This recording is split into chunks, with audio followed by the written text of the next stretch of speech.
Kamu boleh blokir hatiku, tapi jangan kontakku. Loh, ini konsepnya gimana? Selamat datang di segmen cerita sebelum tidur dalam channel Cita MD Series. Jangan lupa subscribe terlebih dahulu. Di zaman sekarang ini kayaknya memblokir seseorang gitu kan yang sedang ada masalah dengan kita nih kayak udah jadi hal yang wajar gitu loh. Hal yang lumrah atau hal yang kerap terjadi gitu ada.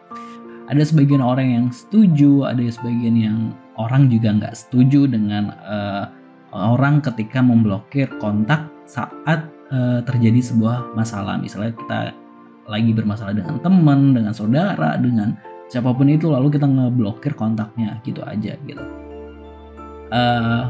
Bagi yang nggak setuju dengan itu, dia bilang bahwa orang yang memblokir kontak orang lain itu nggak dewasa gitu kan, nggak dewasa dan lain sebagainya. Pasti alasannya seperti itu.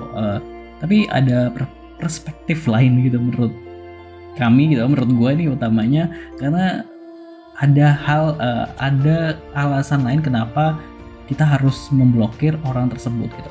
Pertama adalah karena kita punya hak untuk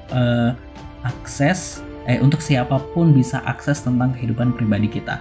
Misalnya kalau itu soal kontak kan pasti akan tahu tentang update kita, tentang pribadi kita dan lain sebagainya gitu kan ya.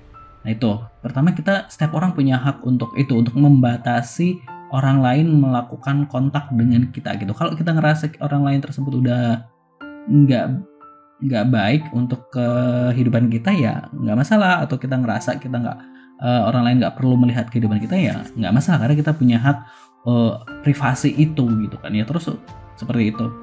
Lalu yang kedua menurut gue adalah kita juga berhak, maksudnya ini adalah ketika kita memblokir kontak seseorang, sebenarnya kita juga menjaga hati kita gitu ya.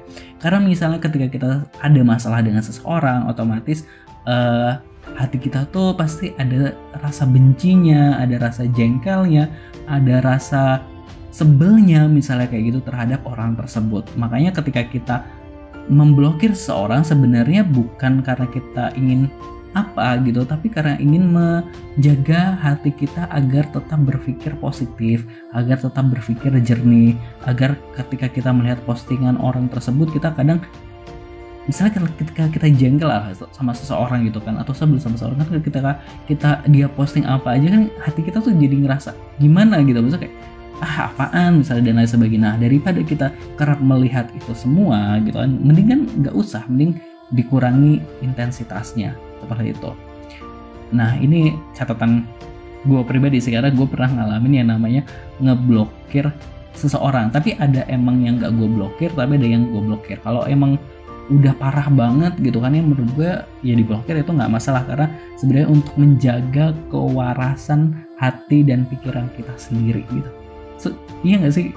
Kalau menurut teman-teman ini ada alasan lain gak sih kenapa kita tuh perlu memblokir seseorang? Ya sebenarnya tadi, selain kita menjaga kewarasan dia dan kewarasan kita, ya kita juga menjaga kewarasan dia. Misalnya karena ada affair dan lain sebagainya, ketika kita ada masalah, kita posting apa kan, dia masih ada rasa jengkel juga kepada kita, dia ada rasa iri dengki dan lain sebagainya. Nah mending dibatasi aja sekalian, karena kan ketika kita memposting hal-hal kebahagiaan di hidup itu kan nggak jarang banyak orang tuh yang nggak suka gitu kan ya, dan sebagainya. Nah, apalagi orang-orang yang jelas nggak suka sama kita, dia akan lebih nggak suka lagi gitu, malah jadi nanti kayak ada persaingan secara nggak langsung gitu kan. Misalnya kita posting lagi liburan, misalnya tiba-tiba dia juga posting lagi liburan, seperti ada persaingan ketat di situ. Nah lebih baik dibatasi aja gitu. Nah ini menurut gue bukan berarti